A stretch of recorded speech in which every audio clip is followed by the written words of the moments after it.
Welcome to the show. You're probably wondering where Jason is. We thought that it would be a boost to the ratings if he wasn't on camera. There it is. What? I told you you're going to go and you're going to go do the driver's license thing. What did I tell you to do? Cut the hair. Yeah, get a haircut. Yeah. Right the heck? Yeah. It's all over the place. My goodness. Do you own a comb? I do. Brush? I do. Do you know where they are? Yeah. It usually works great for a couple minutes, and then after that, forget about it. All right. Great to have you with us. It is an interesting weekend in college football. And it's interesting because normally rivalry weekend is the last weekend. Yeah. Ohio State plays Michigan, Auburn plays Alabama, Well, not this weekend. This weekend, Washington plays Washington State. Oregon plays Oregon State. West Virginia plays Pitt. Interesting. Then there's this one. Kansas State plays Arizona, except it's a non-conference game between two Big 12 teams.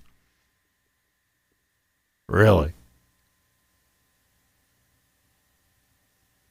You can do that. In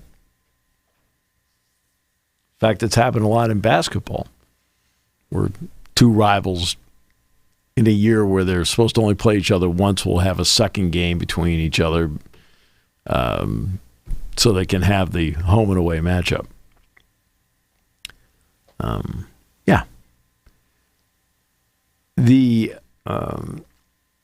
So before we get to college football, let's get to Tua Tagovailoa. So I'm watching the game last night. I know you didn't watch it because it's not a 49ers game. And look, the Dolphins are behind. They needed a play. Yep. So it was a fourth down play, I think. The fourth down play? Whatever. It was either third or fourth down. Yeah, it was fourth down. Yeah, he got first down. Yeah, because he needed. I think everybody arguing slide. I don't think he had enough had he slid. Yeah. But you have no choice. You have to slide. I agree. He dove ahead. Now, Hamlin's there. Now, there have been people that have been critical of Al Michaels. Please. What are you talking about? When I watched the replay, I could not tell in the replay whether he had a concussion or it hurt his neck. Yeah. I couldn't tell. And I mean, I don't mean like a sprain, like a neck sprain or whatever, because of the way his head turned. Hamlin did not hit him helmet to helmet. So I couldn't tell. I thought, geez, I don't know, is it a concussion or is it something with his neck? I couldn't tell. Right. When you can't tell, like you have all these fifth graders out there that want to tell a broadcaster, it's obvious it's a concussion. Yeah. Okay, that's not your job. Your job is to be right. When it comes to medical stuff, you have to be conservative until they tell you what it is, because you don't know. Right? Did I think it was possibly a concussion? Yes. Did I think it was possibly a neck injury because of the way his neck twisted? Yes. He handled it right. He made sure that Kaylee Hartung from the tunnel area was able to get the information as to what it was and then talk about it. And I see stuff like, I can't believe what? Because he's 80 years old? No. Stop with your ridiculous age discrimination. The guy was professional enough to say, you know what? I don't know what it is. Right? I don't know what it is. Now, if it had been a helmet-to-helmet hit, you might have been able to make a greater assumption as to what it was. Yeah. But again, what made it difficult for me as a viewer is that I thought, geez, I wonder if he got a concussion. Then watch the replays and say, I wonder if he hurt his neck, like the way he twisted his neck. It's like one of those like really interesting kind of hits that turned his. I said, I hope it's not a concussion. right? Yeah. And I had to wait because I wasn't sure. And I said, all these people like that know everything about injuries. I see more injuries than you do all the time. Okay? Like way more. I'm at practices. I do games. I'm present for these things, right? And sometimes you're not sure. Right. Right? And he's getting criticized. I'm sitting there like, what's wrong with you people? Right, what? You'd be sitting in the booth, that's a concussion, right? So how do you know? Yeah, exactly. Let's say until they tell you. Yeah. Let's say he tells him it says he has a concussion, turns out not. Then what? Yeah, that's absolutely. The one thing that there are even times where, I'm looking at it and I have a very, very good idea what it is, and I don't say it because we're not doctors. And neither are those of you that are watching the game on the television, most of you. MD is not next to your name. So, and that's, the worst thing you could do is misdiagnose somebody when you're on the outside looking in. Right. Makes you sound even worse. So absolutely not. And that's I don't understand the criticism at all either. It makes no sense whatsoever.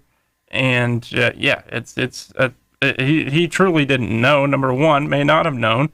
And number two, even if he had a good idea, it's still wise to not say what it is. Until they tell you. Exactly, until they confirm with you. Right. You don't guess on injuries. No. And I tell... No.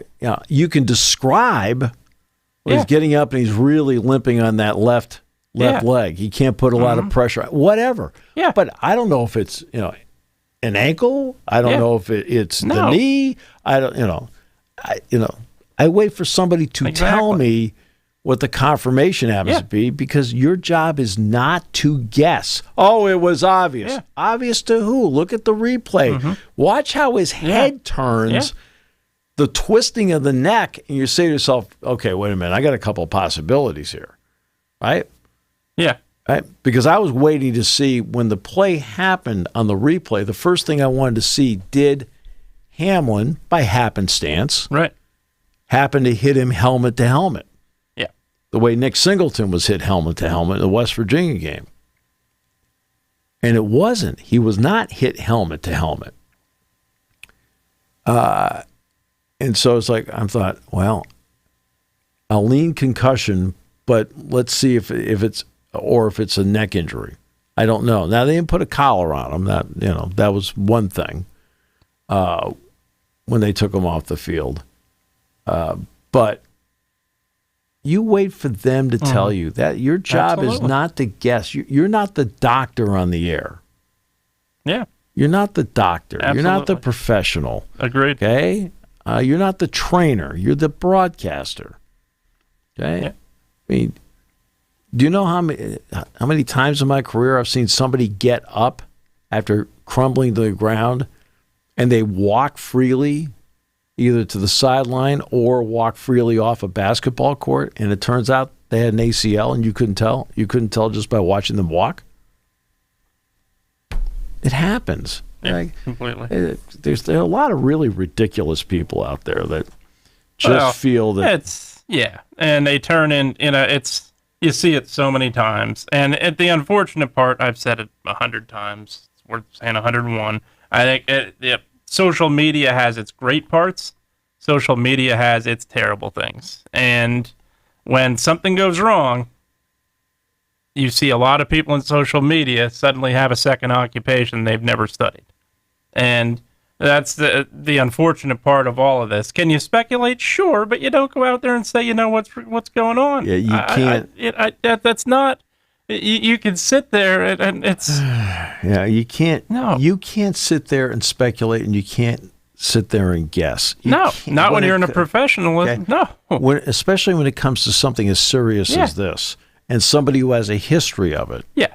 Now, again, you're talking about an injury. You want to talk about, this person has a history of concussions. Fine. You're not diagnosing an injury in that circumstance, or trying to diagnose an injury in that circumstance. Yeah. And I'd put it in a lesser extent. How would you like it if you took your car to a mechanic and they guessed what was wrong with it?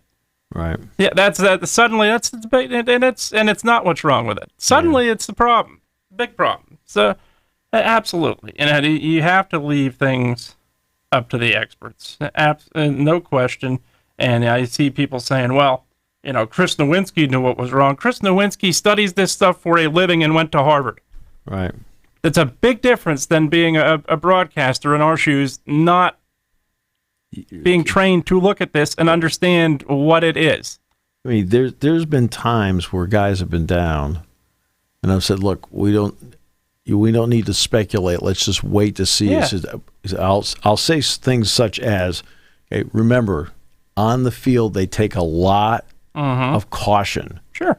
I said, and so what we see right now are them taking cautious steps, right. And we find out later the guy is okay because they took caution, and maybe he'll miss a week or whatever, maybe 2 weeks, but it was not as serious right.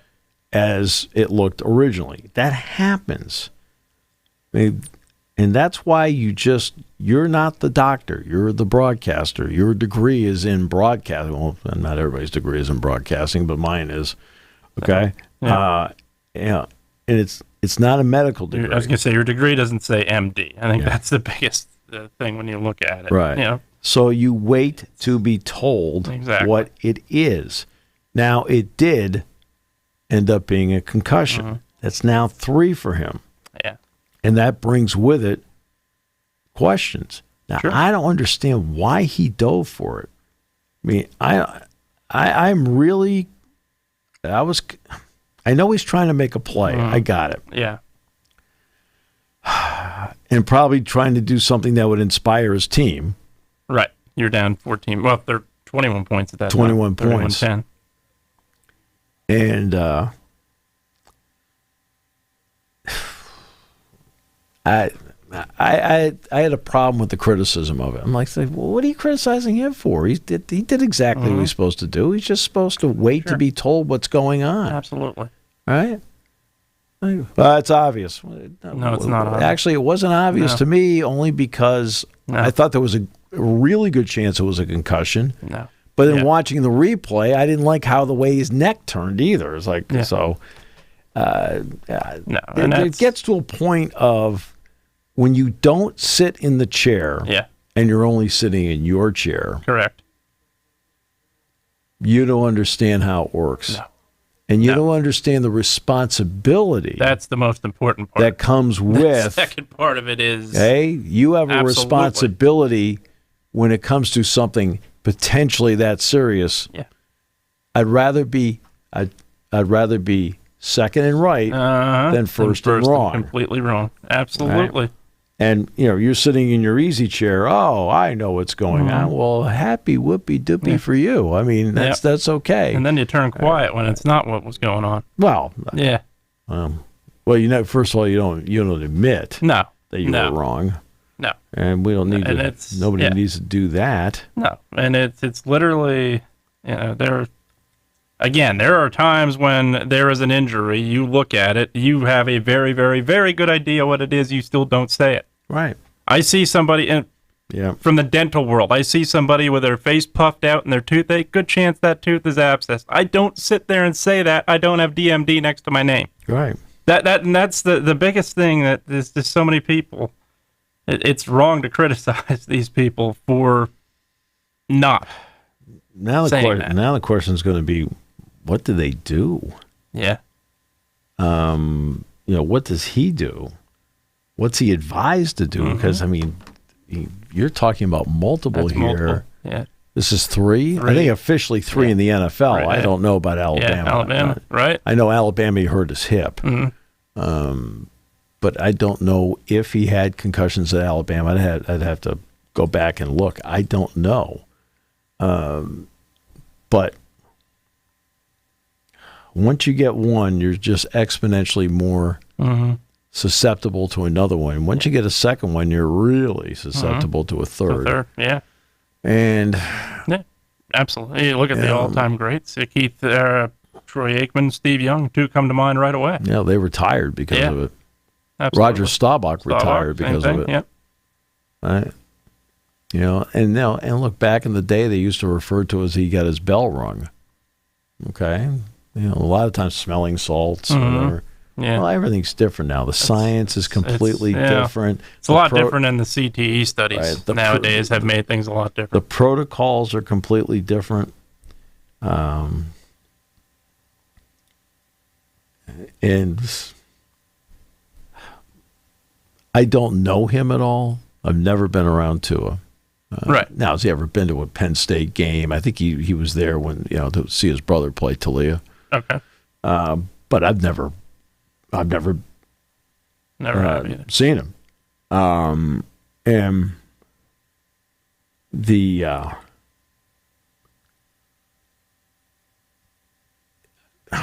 one guess is he wants to play.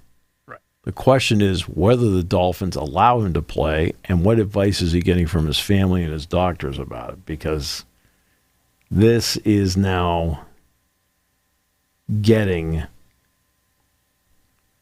that they're in a tough area now with him. And he's in a tough area, more importantly. Like, you have to start thinking about the rest of your life. Mm-hmm. That's the most important part. The last word you said there. Right. Life, not football. You have to start thinking about rest of your life. Right. Yeah, absolutely. Yeah. So, I don't know. This is going to take... first of all, let's see how he recovers from this. Let's see how quickly. I'm sure there's going to be we know he has to go through a process. There are some people that get concussions and they just trend exponentially faster than somebody else because everybody's different. Right. Because I've been, again, I'm around it enough. I know, like, when somebody's out with a concussion, and sometimes, like, the worst ones are the ones where they think they got their bell rung and they don't tell anybody. And then they get hit again, and now it causes you to be out longer. I mean, that's happened before. Well, that's really, and just talking about, too, a first time around, you just didn't know everything. Second time around, you knew right away. Yeah. Yeah, and that's the unfortunate part. So, we'll see. That was the game itself. Bills played beautiful football last night. Ran the football well, too. I think if they can run the football like that, they're going to be a tough team to beat. Ran the ball well. Josh Allen did what he needed to do. It was not a big passing day. There was an interesting point made last night about quarterbacks in the NFL. There were only 2 300-yard passing games last weekend, the opening weekend in the NFL. 2. That's amazing for a league that has put together all of these rules to have the passing game be wide open. And 2, again, because a lot of people are playing 2 high safeties now, which is what Buffalo did last night. We all know that the Dolphins offense with Waddle, Hill, so forth, and Tua throwing the ball can be explosive. But they couldn't get anything generated against them because there was nothing open downfield because they had it covered. But on this particular day, we're thinking about what happened again to Tua. No question. Just like we're going back to that game at Cincinnati a couple of years ago, where he was stumbling around trying to get back into the huddle. Like, hey. So,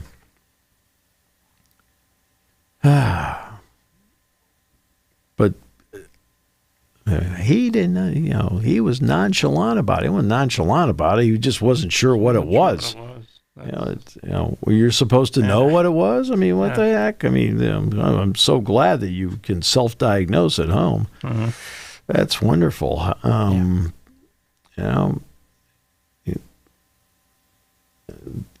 You're when you're the one with the responsibility. Okay? Well, you're the one with the responsibility of delivering that news. You have to make sure you have that one exactly right. Yeah. Exactly right.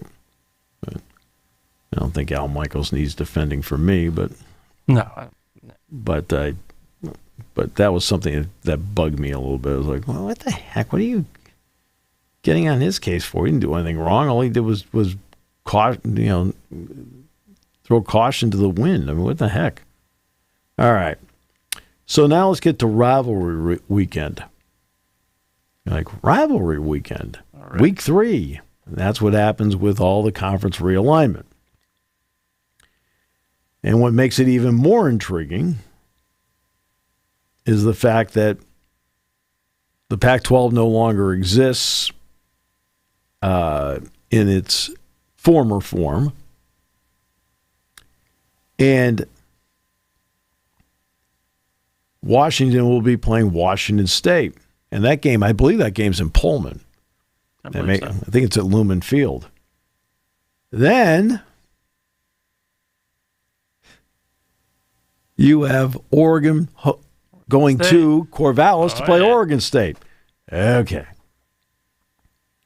Pitt and West Virginia play each other in the backyard brawl. Yeah. And those are just some of the games. I think Florida International plays Florida Atlantic. So they're playing each other this weekend. Interesting. But it's week 3, and because of realignment, you have rivalry games. Yeah. Now, it doesn't mean you can't have a rivalry game mid-season. Texas and Oklahoma play every year at the Cotton Bowl. Right, and they play during the Texas State Fair. Yeah. Okay, I mean, you can have that. Well, what's the third Saturday in October? It's always Alabama, Tennessee. Yeah. All right, so you can have rivalry games at different times, but these are games. Maybe not Pitt, West Virginia. Backyard brawl's not appealing, but. Well, no, but I'm saying that used to be in the last weekend of the season. Pitt, no, that was actually, that was early in the season. Yeah. Pitt, West Virginia was not the last week of the season. That's my point. Yeah. So it's but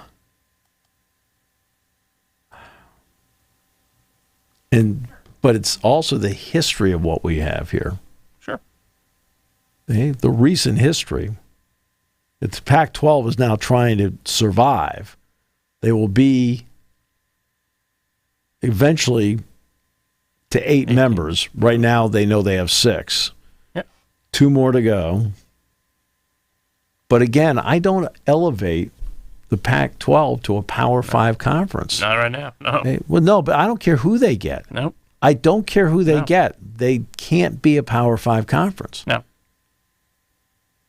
Now, again, they take the 5 highest-ranked conference champions. 5 highest-ranked. So, in other words, last year, say the current setup was the way it is, and we're just using last year's records, guess who would have won the Big 12? 17th-ranked Arizona. Okay. Now, for all we know, Arizona would have played in the Big 12 championship game, won. Texas was the Big 12 champion last year, but Texas is now in the SEC. I'm just saying by using the current alignment. So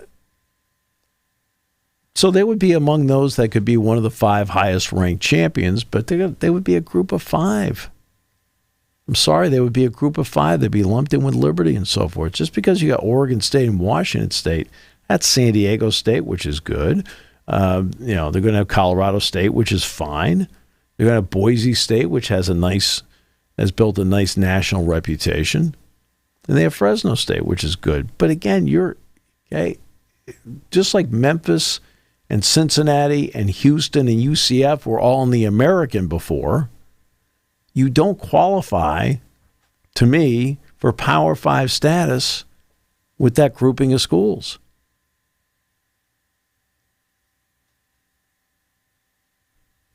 It's nice to have a West Coast presence for that. But the Big Ten who has a greater West Coast presence? No matter who the Pac-12 gets, or the Big Ten. The Big Ten has all the heavy hitters. They've got Oregon, Washington, USC, UCLA. They've got the heavy hitters out there. You have no heavy hitters. But you get, this is the same story I said about the Big 12. I give the Big 12 an A+ for staying alive. I give the Pac-12 an A+ for staying alive.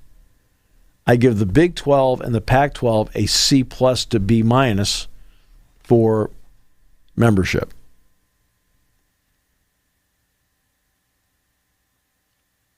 The SEC gets an A+ for membership. The Big Ten gets an A+ for membership to go with their expansions. They get A+ for survival and C+ to B- for membership and who they have. In other words, it's not exciting or intriguing. It's not, Now, will I watch Pac-12 late at night? Maybe. Maybe. But, yeah, it's... I see stuff like that. It's like, oh, hey, guys, just slow down. Yep. Okay? Slow down. It's great that you're surviving, but you are not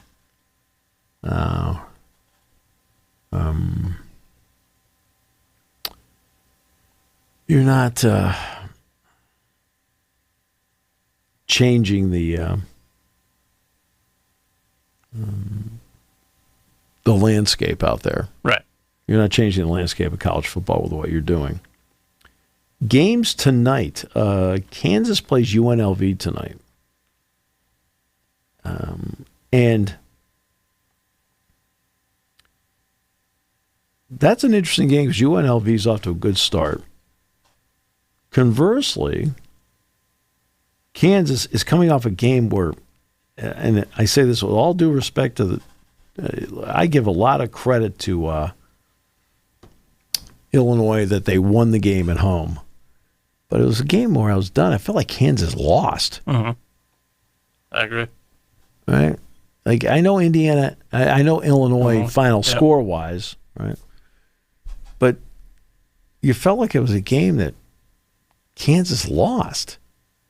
Well, they've got to bounce back against a good UNLV team. Then there's the non-conference game between two Big 12 teams, Arizona and Kansas State. Yeah.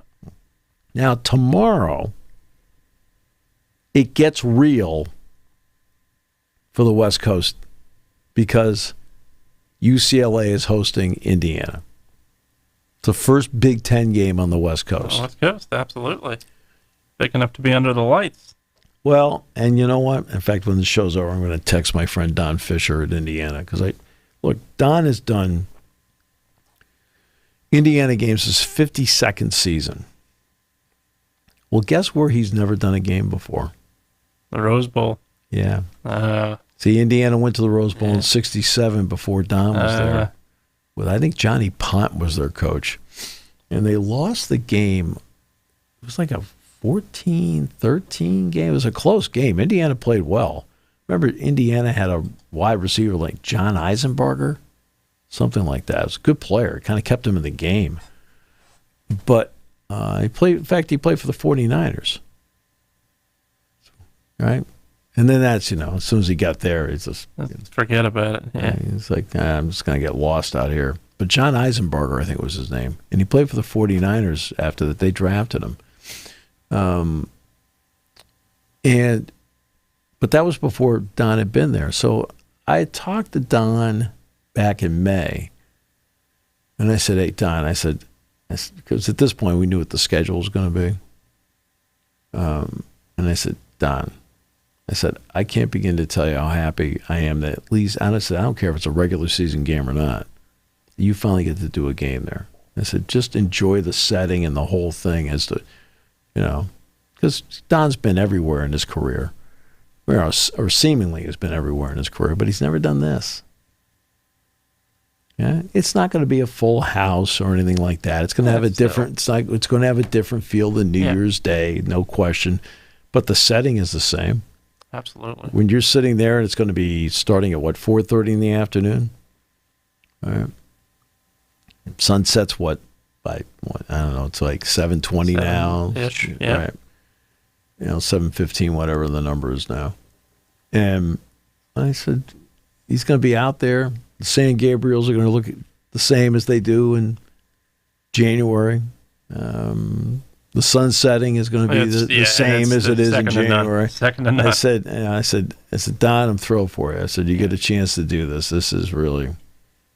So I mean, whatever Indiana does. I'm not going to sit there and even think about it. Right. Because I'll watch some of the game, the idea, because I'll be watching UCLA. Penn State doesn't play Indiana this year. But they play UCLA here. So I will be watching that part of it. But he's the guy, above all, I'm thrilled for him. Because when you've had a storied Hall of Fame career, by the way, Don is in the College Football Hall of Fame. He won the Chris Schenkel Award a year ago and earned it. And earned the Chris Schenkel Award. So we're all, he's won the Woody Durham Award, things like that. He's just a great guy. But I'm thrilled he gets a chance to do this because of what happened with the West Coast part of it. And that is something where I've had people ask me about the alignment. And I haven't, the football part of it and the basketball part of it, we're just going to have to see. But from the broadcaster's point of view, I've never done a game at Pauley Pavilion. I've done games at Madison. I've done like 20 games at Madison Square Garden, 20-some-odd games at the United Center. I've done games at Assembly Hall, Rupp Arena, the Dean Dome. Like all sorts of places in my career. McHale, out of Tucson. Wow. But I've never done a game at Pauley. Penn State's only played UCLA once, and that was up in the Carrier Dome in the NCAA tournament. Yes, I did that game. Right. But never done a game at Pauley. And then the Galen Center, right? And the other part is, for me, I enjoy the traveling part. The next part will be the year after. I'd never have been to Washington or Oregon before. It'll be interesting to see that and see how, and to see different places, which is great. But that's from my point of view. I'm not the one that has to plan this thing out right. and get out there and put a game plan together. They do. But that's where it does become real this week. Because now, for the first time ever, one of those 4 West Coast teams is going to play a Big Ten game. And you're going to look at the Rose Bowl, and there's going to be a Big Ten logo on the field at about, the 25-yard line, whatever it is. Okay? And now it's very real that they're playing games. And then imagine when you watch basketball and you see Big Ten logos in the lane at Pauley Pavilion. Okay. It's very real now. Very real. So, where do the 49ers play this week? Minnesota. At Minnesota? At Minnesota, yep. Oh, that's wonderful. Could be a tough one. They don't play well there. Do you think it has something to do with the talent on the other team? Maybe the lack of talent your team has? Could be. In a very loud environment. Like, yeah. Here's the next part. What about Christian McCaffrey? That's the question. He went back to practice yesterday, so we shall see. Look, the other guy looked way better, didn't you think? Oh, Jordan Mason, you betcha. He looked way better. Yeah, don't you think? Yeah, I think the trade rumors need to heat up. See, I knew you'd come around to thinking the way we did. They're paying everybody so much, so. But you can only pay so many people. But it'll be interesting. I'm looking at it from the outside looking in. You have a guy on injury on a short week on a turf. I don't have the confidence I would play him if I was the coach, but who knows? I've not been in either of their shoes. I mean, you played the Jets in the first game. Does that count? Usually not. Yeah, usually not. Just ask. It's not every day that somebody trades a second-round pick for a guy that may not ever suit up for them. Well, by the way, okay, let's get to that part about trading picks. I was confused the day they did it. Yeah. And it's been confusing ever since. Mm-hmm. Because you already knew that you want a new deal. That was why he didn't want to play in Philly anymore. Well, I'm talking about Deshaun Watson. Oh, Watson, yeah. I'm talking Hassan Reddick. Okay, what are you doing here? I'm talking Reddick here. I'm talking about something serious here. He's holding out. He wants more money. Okay, that's it's serious for him, but that's not what I'm talking about. Well, I'm talking. They gave up a second-round pick for a guy that may not suit up for him. That's serious enough for a franchise. Well, the other one gave up 6 picks for a guy and gave a guaranteed deal for a guy that had at that moment like, hey, wait a minute, like you shouldn't be going in that direction to start with, right? And the worst part is then you give up 6 picks, then you give him a guaranteed contract, then you structure it in such a way. Right. Where the first year where you can't play, right, is like $1 million. Yeah, and the worst part about it, there were teams lined up for this guy, and then all backed off. The Atlanta Falcons being one. Falcons were the big one. When you are a desperate organization, you panic. Yeah. And I've said 100 times, the worst thing you can do in any situation is panic. Mm-hmm. All right? And they panicked. Let's get this guy. We're going to show our fans. Well, then you acquire him, and all this stuff's going on, and their fans are sitting there in Cleveland like going, why did we get this guy? This haven't played a game yet. Well, why do we have him? What are you telling to the women? Yeah. That follow your Especially team. The fact, he's under investigation, and that's I think the message to me that was ignored by a lot of people. Like, what are you telling them? Yeah, right. The winning at all costs. I mean, yeah. There's no doubt, and the unfortunate part, I think, when you look at it, and you've seen it with teams with draft failures that have tried to trade for quarterbacks and have failed miserably. It's very, very difficult, and it goes the other way when people are calling for the quarterback's head to be traded. Right. It is very, very difficult to find a franchise quarterback. Very difficult. Yeah, you can scout 27 things about a guy.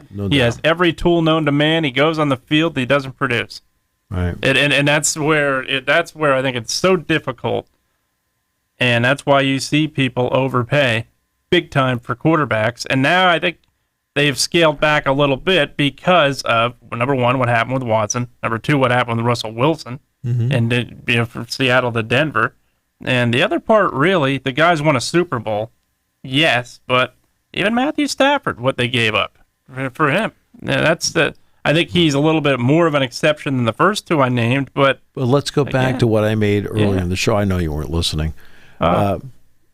There were only 2 quarterbacks in the NFL that had over 300 yards passing last week. Did catch that. And by the way, you did? I did. Okay. They, you know what they both had in common? Both lost. They both lost. Yep. All right. Stafford was one of them, by the way, and it was an overtime game. Now you get to Watson. So since Watson has actually been physically playing for Cleveland, and Mike DeCourcy pointed this out to me earlier in the week when I was talking with Mike, Watson has 15 touchdowns and 11 interceptions. He flat out, just on performance, isn't playing well. Now let's get to the story that is happening in Cleveland. They're going to schedule a meeting with the NFL, and they hope that can be accomplished in the next 2 weeks, since Tony Busby, who wrote in an email, we have video and 2 additional witnesses for the NFL to speak with. I personally never had confidence in the NFL's disciplinary process, but my client has chosen to engage it because he's been charged with sexual assault and battery. Okay? Excuse me. My apologies. Let me rephrase that. He has not been charged with anything. He's been accused. Yeah. This is a civil lawsuit. Right. He has been accused. So my words were wrong there. According to the lawsuit filed Monday in Harris County, Texas, the alleged actions occurred in October 2020 before Watson and a woman identified as Jane Doe in the court filing were set to have dinner at the woman's apartment. Watson was a member of the Houston Texans at the time. Watson on Wednesday denied the allegations in a statement issued by his attorney, Rusty Hardin. Okay? And he is entitled to deny allegations because he wants to defend himself. He's entitled to do that. The NFL said on Tuesday it is reviewing the complaint under the personal conduct policy, but the league added that Watson will not be placed on the commissioner's exempt list because there have been no formal charges and the league's review just began. And again, this is a civil suit and he is not charged. All right? That's why, well, why isn't he suspended? Well, it's a civil case. It's a little bit different. And also, I'd like to point out, now, the NFL is going to meet with the woman and with Watson, and there's going to be a video, and there's witnesses and so forth. So that's where the discipline comes in. But when it's a civil case, okay, by the way, the burden of proof is lower in a civil case. In a civil lawsuit, the burden of proof is lower. Let's go back to the heinous murders of Ron Goldman and Nicole Brown Simpson. In a court of law, O.J. Simpson was found not guilty. But when the Goldmans sued, they won because the bar is lower in a civil case, and O.J. was, the late O.J. Simpson was told he had to pay the Goldmans $33 million. The bar is lower. Kevin Stefanski, the coach of the Browns, said Wednesday that Watson will start Sunday against Jacksonville, but declined to comment on the lawsuit. Well, he can't say anything about it. No. Can't say a word about it. Okay. In a statement released Wednesday, Busby said he reached out to Watson's attorneys for months to resolve the matter privately. Watson said he found out about the lawsuit when it surfaced and that he was surprised to see the allegations. When asked about Busby's claim of reaching out to Hardin's office 10 months ago, Watson responded, "I'm not aware of that." He's already served an 11-game suspension in 2022 after more than 24 women accused him of sexual assault and inappropriate conduct during massage sessions. A pair of Texas grand juries declined to pursue criminal charges against Watson, but he served his suspension after the NFL and the NFL Players Association reached a settlement on discipline. Watson also had to pay a fine of $5 million and undergo mandatory evaluation by behavioral experts and follow their suggested treatment program before being reinstated by the league. He settled 23 of the 24 lawsuits against him in the summer of 2022. The lawsuit filed Monday is unrelated to the two remaining active lawsuits, the one from the summer of 22 plus another one that was filed that October from a woman who accused Watson of sexual misconduct during massage sessions. In earlier civil cases, a judge compelled the women suing Watson to use their actual names in the court filings. Hardin told ESPN on Wednesday that he intends to ask the court to require the woman who sued Watson on Monday to also be identified by name in court filings. In March 2022, the Browns traded 6 draft picks, including 3 first-rounders, a fully guaranteed contract of $230 million. The suspension and injuries have limited Watson to just 13 starts in Cleveland. But again, 15 touchdowns, 11 picks during that time.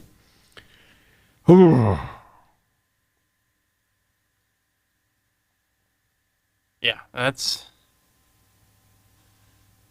obviously has not played, and he played terribly on Sunday. And there's no sugarcoating it. You look at how they played. He plays terribly most of the time. Most of the time, you're right. And when they got to the playoffs last year, it was Joe Flacco. Yeah, absolutely. It was Flacco that took them there. There's no question. And prior to him, Watson didn't play either. So there's no doubt about it. I think when you look at what he's done, I think 2 things come to mind. One, I think just like I said the other day, I think it's credit to how good Bill O'Brien is developing quarterbacks because he did a great job with Watson in Houston. Sure. But Yeah, the other part of it, again, just to my previous point, I think it's just how desperate teams are for franchise quarterbacks and what they do to try to acquire franchise quarterbacks. We've seen teams draft miserably or move up the draft. No question. To trade your entire draft. And, obviously, I mentioned the 49ers. They're very fortunate. They drafted Brock Purdy 7th to Mr. Irrelevant because this is what they gave up for Trey Lance. That's the kind of thing that could knock a franchise back 4 or 5 years. There's no doubt. They got fortunate with Purdy. Very fortunate. Lance, I said when they drafted him, I said I thought it was a mistake. Yep, I knew he wasn't ready. I didn't think there was anybody it's in not that question draft. He wasn't ready. He's not ready now. I didn't think he was ready. No, he's not played enough football, and he's hardly played. No, and he's not when he's played. It's not that good. Nope. And that's where I think if they were going to go in the direction of a quarterback, and look, this guy's not produced, and I get it, but I think if they were going to go in the direction of a quarterback, the most ready for that system, well, first of all, it was Trevor Lawrence, but he was off the board. He knew he was going number one. Sure. But the most ready for that system was Mac Jones. There's no question, not even close. Sure. And that's why, Fields would not have panned out in San Francisco either. With the way their offense operates, outside looking in, I don't think he would have thrived either. So I think Jones was probably your only pick, and good chance he falls to the 49ers at where they're picking, which I think at that time was 11. All right, games tomorrow, Big Ten, Alabama, Wisconsin. That's the big noon kickoff on Fox. Yes, Alabama's 2-0. Yes, Wisconsin's 2-0. But this game was selected in the offseason. Why was it selected? Yeah. It was selected simply because this is the only time Fox can get Alabama on TV. Because the game is at Wisconsin, which means it comes under the purview of the Big Ten TV contract. That means Fox can get Alabama on Big Noon, so that's why this game is on Big Noon. So it's going to be noon, 11 a.m. In Madison. Michigan looks to bounce back. They have Arkansas State. That's at noon on BTN. Central Michigan and Illinois. Illinois tries to make it 3 in a row. They play on Peacock at noon tomorrow. Thus, I will not be seeing it at all. Oregon State, 3:30 on Fox from Corvallis. Absolutely looking forward to that. Purdue and Notre Dame at West Lafayette. Purdue's 1-0. Notre Dame, as we all know, is 1-1. That is 3:30. It's on CBS. BTN 3:30. Prairie View against Michigan State. Michigan State rally, beat Maryland last week on the road. Good win for them. They're 2-0. Prairie View is 1-1, and you can't name a single player on that team. No. Prairie View for many years was the laughingstock of college football, unfortunately, back in the early 90s. Nevada and Minnesota. 3:30 BTN. That's an interesting game. I agree. That game is at the bank. At the bank. Washington State, Washington. The game is at the Washington State, Washington game. I guess is up at Seattle. Is it at Seattle? They've got them listed I thought here. that game was in Seattle last year. Let me see. That was the one that went to overtime. Okay, blah blah blah blah blah blah blah. Washington's the home team. Wow. Well, I guess technically it isn't a conference game anymore. So that could be why. But they're actually going to be playing where the Seahawks play. They're not playing it at the University of Washington. I think they're playing at Lumen Field.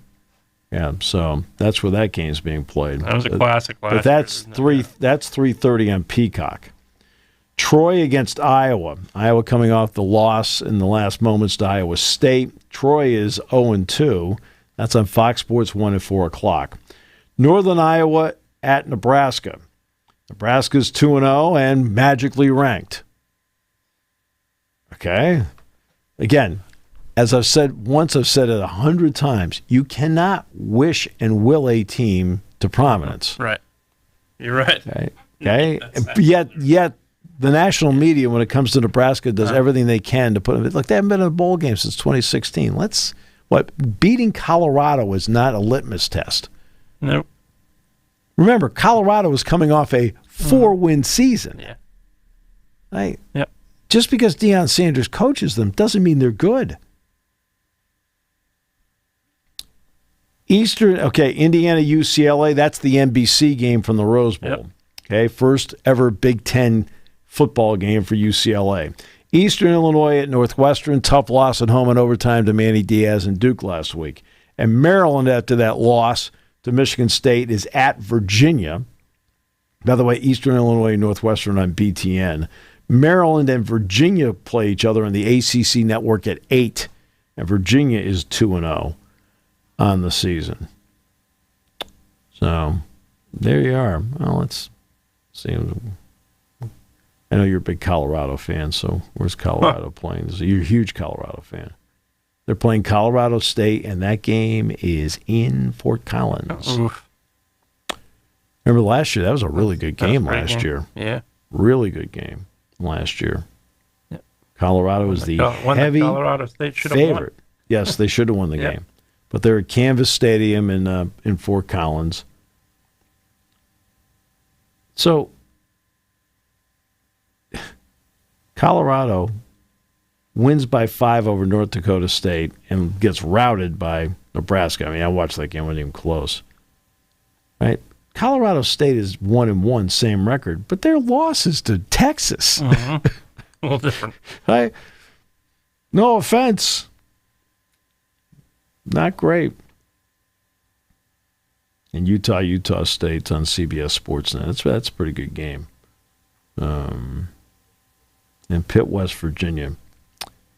Yeah. Pitt hopes to build off promising 2-0 start in the 107th Backyard Brawl. Who's got that game? ESPN 2. ESPN, the 2, I think. It's on the Deuce. Yep. Yeah. Well, I hope you have a great weekend because, there's nothing like watching you panic when the 49ers are playing. Right. Because you think they're going to lose every game going in. Most likely. Then when they win a game, you brag about it. Nah. Oh, come on. Only a little bit. A little. Go through the station, billboards on 322. I mean, really? Come on. Well, there's only so much one can handle. But I hope you have a great week. Likewise. Absolutely. Oh, what do you have tonight? Cumberland Valley on the road. Oh, you got to go back on the road again? Back on the road, yeah. On the road next week, too, to Chambersburg. It's Who puts the schedule together? I mean, I'm asking in all seriousness. Yeah, who puts the schedule together? Yeah, they had 4 of the first 5 on the road. That's not right. Yeah. This time of the year, look, when the season ends at the last weekend of October, come on, you got. Yeah. You didn't. Yeah, for all we know, this could have been a pouring, driving rainstorm today. But and they're on the road again next week. Chambersburg. Yep. Yeah, putting a lot of wheels in the bus. Good Lord, putting a lot of miles. They might be putting more tires in the bus. Putting a lot of miles on the bus. My goodness, they might be putting new wheels in the bus too. You never know. Oh boy.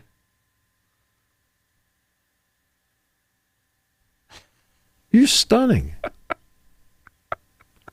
mean, you're like the people that anybody that recorded that one just got an instant class. You're like the people that put up the next gen stats graphic, right? When a guy drops the ball, okay, catch probability rate 23%. I just watched the play. You know what the catch probability was? Zero. He dropped it. Right? If he caught it, it's 100. Okay.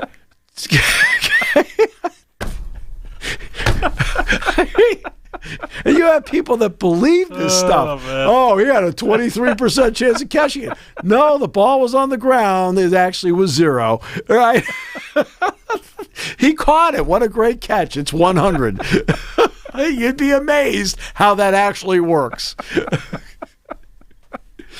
Says the guy over there that's talking about wheels on the bus. That's right. They go round and round. They go round and round, And you know what the problem with you is? There are a lot of people who want to back the bus over you. That's true. That is true. Oh, goodness gracious. Yeah, a lot of miles on the bus. First 4 weeks. First day of college. 4 of the first 5. Miles on the bus. That was the word I was looking for.